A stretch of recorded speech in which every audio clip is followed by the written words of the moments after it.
Hi, I'm Sherry. Welcome to Macro Magic. Today I'm going to make a really nice sweet drink called Ame Kuzu. Now, Ame Kuzu is a very easy to make drink. It's a great drink to have when you come home really tired from work and you just want to relax and you have a sweet craving. We're going to use 2 ingredients plus spring water today. We have a white looking substance that looks like cornstarch. This is called kuzu, and this is made from the kudzu plant that grows wild in the southern United States. And you've probably seen it. It sort of takes up your yard and grows wild. And what they do is harvest the root and pulverize it and make it into a thickening agent.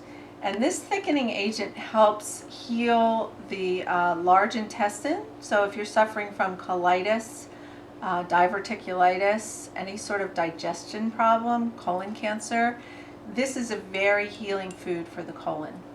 And what it does is it just builds strength. The roots of the kuzu plant grow through rocks, and it's very strengthening to the digestive tract.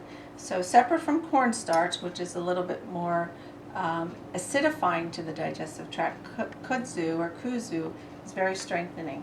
So we use a cup of water. We just pour it into a saucepan, and then we take a teaspoon of kuzu.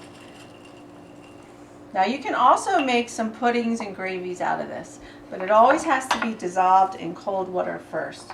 You can't put it in hot water, otherwise it will lump up and not really thicken. And as you can see, when you stir it, it gets very cloudy. That cloudiness will go away once you heat it.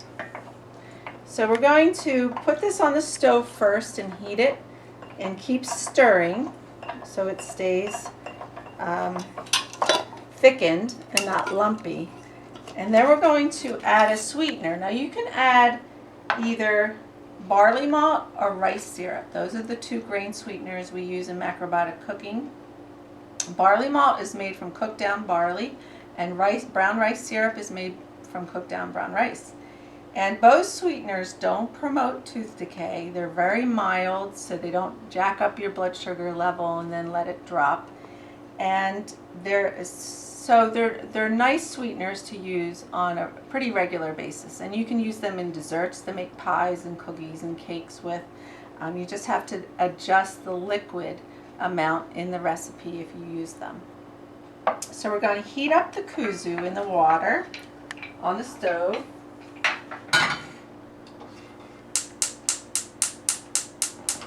It takes a little bit of time for the kuzu to dissolve and thicken. You'll see it turns very cloudy, and then it starts to get thick.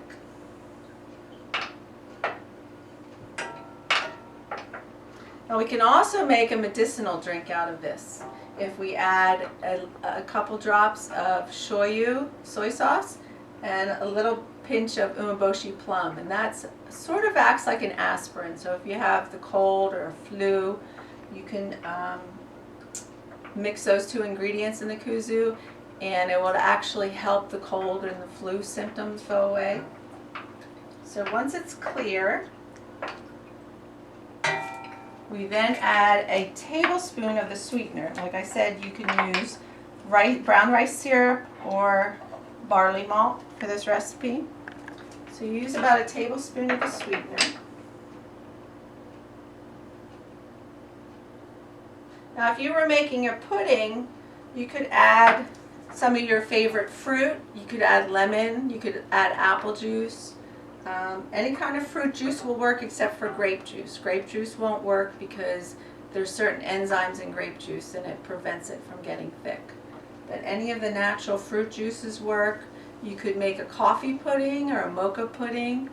I have a delicious mocha pudding recipe in my cookbook Macro Magic for kids and parents that uses kuzu. And then once it turns clear, I'm going to take it off the stove.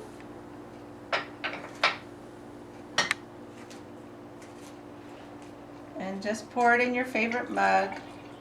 And this is a wonderful drink to have in the evenings.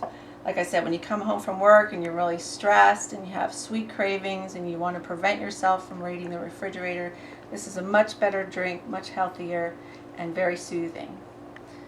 So thanks for joining me. See you next time. Don't forget to visit us at www.teawithsherry.com.